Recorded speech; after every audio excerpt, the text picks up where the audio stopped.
Story 1. Am I the a-hole for jumping off a train before the doors closed and abandoning my pregnant wife? I know the title sounds crazy, but I'll try to explain this as best I can. I'm 29 and my wife is 25. She's also 5 months pregnant. Recently, we decided to go on holiday together. Nothing fancy, just to the coast, which meant we had to get a train.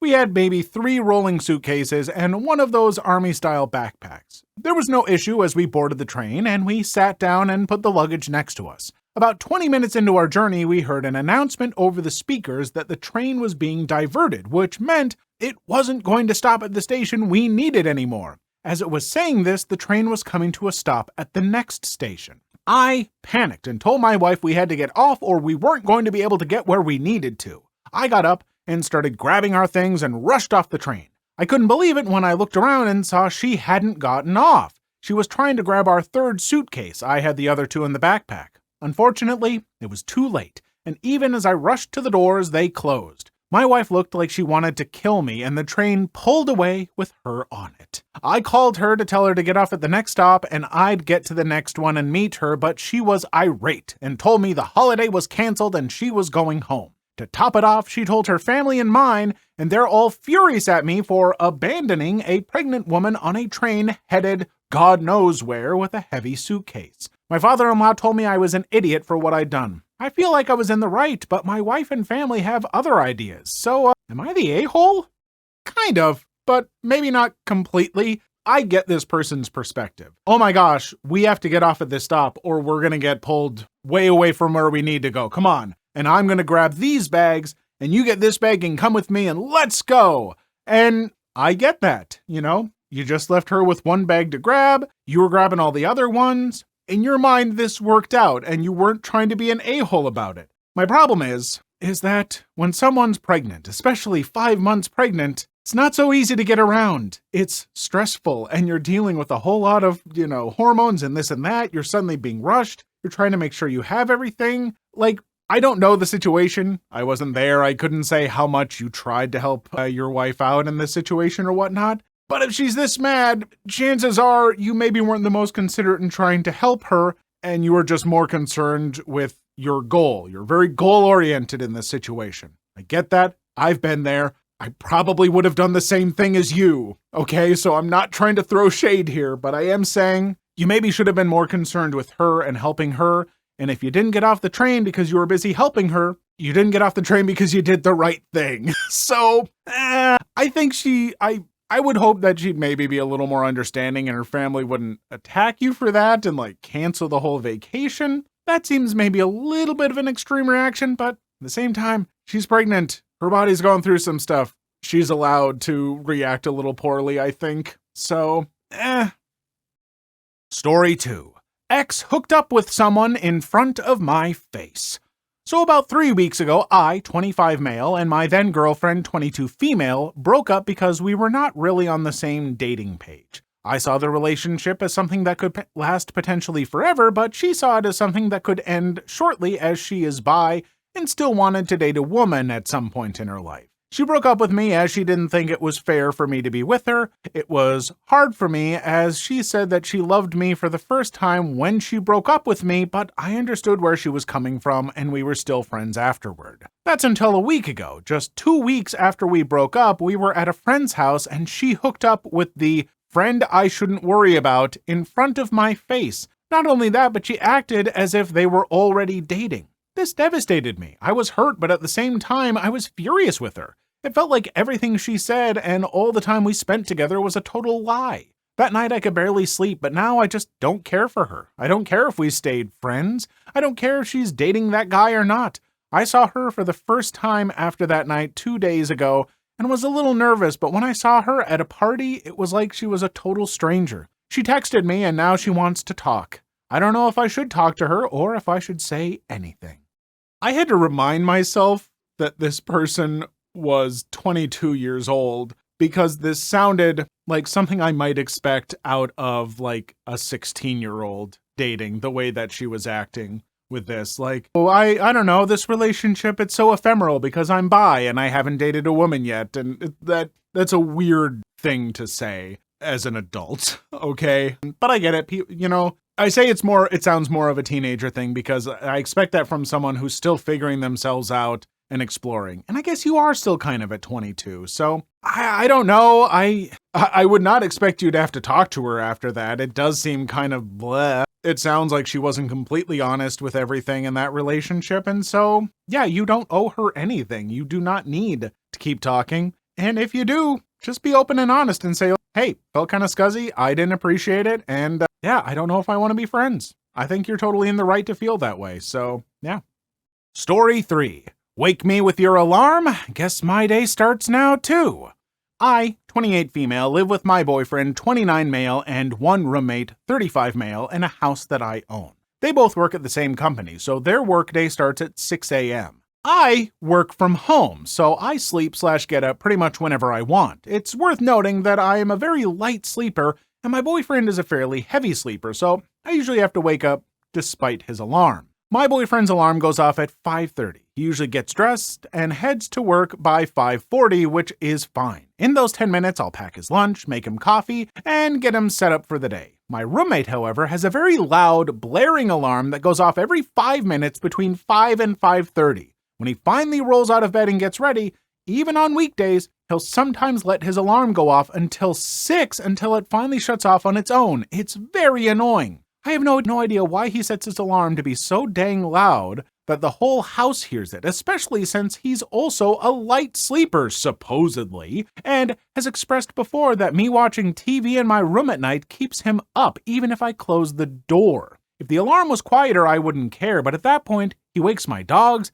and he's even woken my boyfriend's daughter, 3 female, who stays with us on occasion. Needless to say, once the first alarm goes off at 5, I'm awake, and so is everyone else. I don't know if you've ever dealt with a toddler being unwillingly woken up at 5 a.m., but it's not pretty, especially since she usually wakes up between 9:30 and 10. I've asked him several times if he could just turn down the alarm a little so he doesn't wake the whole house. He refuses to do so. Cue petty revenge. My wake-up routine usually involves taking a shower, then doing the dishes and cleaning, caring for the dogs, etc. If we have the baby, I'll make the breakfast and put on a show for her to watch while she wakes up. 2 of my 3 dogs are fairly large, so they make noise when I let them out of their crate and feed them. So the past few days, I've been dragging my butt out of bed at 5 and starting my routine, none of which I do quietly. I'm awake anyway, and it's my house, so I can do what I want. The toddler will usually fall asleep again on the couch, even if I turn on the TV, so I put a show on for her at a normal volume.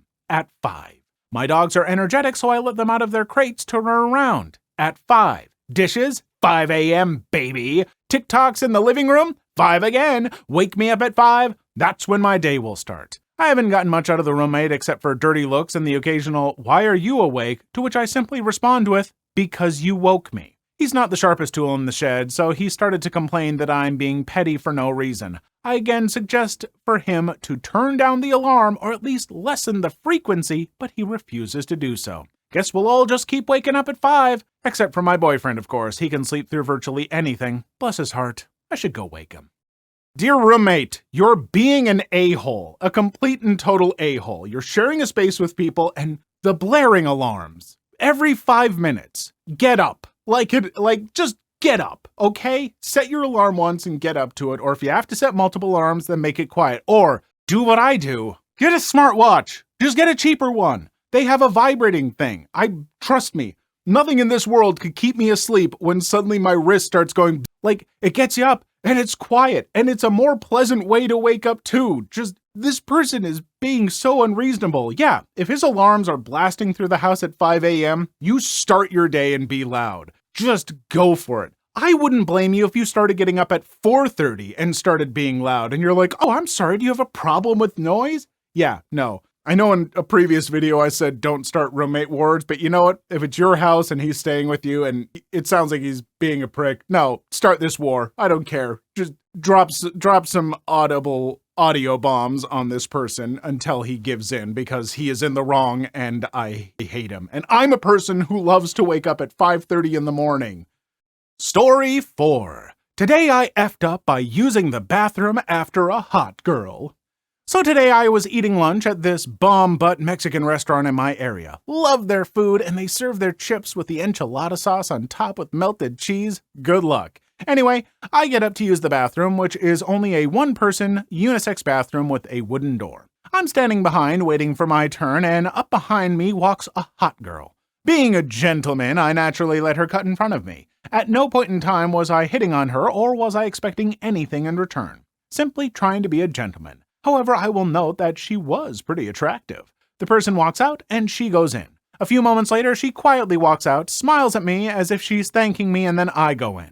Good God, Father Almighty, maker of heaven and earth, I completely fell to the ground. The smell was horrific and could best be described as soggy saltwater sand mixed with rancid meat. I immediately started to gag and breathe through my mouth. This only made it worse because I started to taste the smell, which only made me sicker. Then I looked in the toilet to see the crime scene. She didn't even flush the toilet. It was like accidentally clicking on the worst not safe for work picture in a sleazy underground unmoderated forum or clicking open the mysterious AVI file you downloaded from LimeWire back in the 2000s. I kid you not, that by this time I was having trouble keeping my eyes open as I flushed the toilet. My mouth began to water as I gagged and dry heaved. I'm over 2 years sober and I haven't felt that great since I quit drinking alcohol. I threw my hand over my mouth as my delicious food started to come out and expanded my cheeks like two balloons. I emptied the contents into the toilet, flush unlike Ms. Manners' school dropout, and bolt out the door. The feeling of relief was like walking out of a CS chamber complete with all orifices dripping liquid. I go up to the restaurant staff and pull an Ace Ventura shouting, "Do not go in there!" Of course, then I think that they're going to think it was me, so I tell them that I swear it wasn't me. Followed by demanding that someone empty a bottle of Febreze or air freshener in the bathroom. Ms. Chernobyl butt was gone by this point. I also learned today that something small, innocent-looking, and pretty is capable of making the worst smell ever created in mankind. Typing this, I still have remnants of the lingering smell in my nose, and when I got home, I threw all of my clothes in the washer and took a hot shower. Too long didn't read. I let a hot girl use the bathroom in front of me at a restaurant, and she completely bombed the bathroom with the worst smell God ever created on this planet and didn't even flush. Okay, first thing, you said she went in there for a brief moment and then came back out and stuff. Who's to say that she didn't walk into this disaster, was like, oh God, can I do this? No, I don't think I can do this. And just left. You don't know she did it. Also, everybody poops. Everybody poops. And you're just like, a hot girl made a stinky? I can't believe it. Okay, yeah, I mean, it sounds atrocious and very, very nauseating and stuff. Who cares if she's hot? Everybody, look, it doesn't matter what you look like. Eventually, you're going to eat something that makes your tummy go, and you're going to make a big, terrible stinky. It doesn't matter if you're, skinny or bigger or tall or short or whatever. Eventually, we all do something rancid, and you're just so shocked that this woman could possibly, she's so beautiful on the outside. How could she not be beautiful on the inside? I don't know. It's just silly. Story 5. My mother-in-law cut my son's hair without my consent. I made a post in r/true off my chest about my mother-in-law a few weeks ago. She was trying to be the main person picking my son up from daycare despite her beginning to drink and drive again. But wait, there's now more. As of recently, my mother-in-law, 49 female, has been diagnosed with cervical cancer, her second bout altogether. She also has a brain tumor that is now benign, yet it clouds her judgment. Since she started her treatments, she has been even more overbearing than usual. She freaks out when I commute to work. I work nights mostly. She guilt trips to get what she wants from her kids and has been trying to do more grandma stuff like crazy. My son loves his grandma and will never leave her alone when she's around. But now, she's out. So what happened was this. My son's hair was getting long enough to cover his eyes, so I was saving money to get his hair cut on payday. I had informed mother-in-law of it several times. Of course, she got her ideas, and as I said, her judgment as of late hasn't been the best. As per my true off my chest post. I love her very much, but this is starting to get ridiculous. So I had to work this past weekend, and I was working late that night. She asked if she could take my son for the night, and because there was usually no problem with it, his father, 27 male, and I, 28 female, said okay. She planned to keep him until 11 a.m. the next morning.